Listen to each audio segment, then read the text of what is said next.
নেতৃত্ব আপনি করেন না, যার কারণে আমাদের বক্তারা বলেছে 15 বছর যাবৎ বাংলাদেশে যখন অবৈধ সরকার এদেশের মানুষের উপর নির্যাতন চালিয়েছিল তখন তোমরা কোথায় ছিলা? বাংলাদেশে তখন জাতিসংঘ মানবাধিকারের অফিস খোলার প্রয়োজনীয়তা অনুভব করো নাই।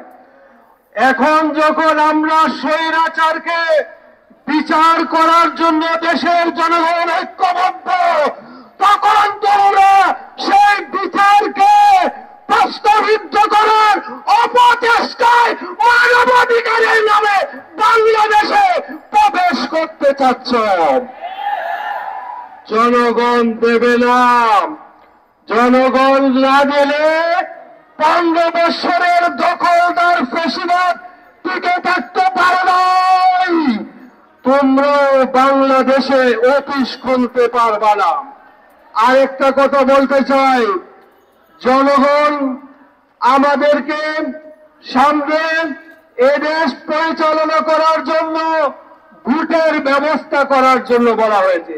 যতদিন পর্যন্ত নির্বাচিত প্রতিনিধি না আসবে ততদিন পর্যন্ত জনগণের মেনটেনের বিরুদ্ধে কোন রকমের চুক্তি কাউকে এদেশে অনুপ্রবেশের সুযোগ দেওয়া যাবে না।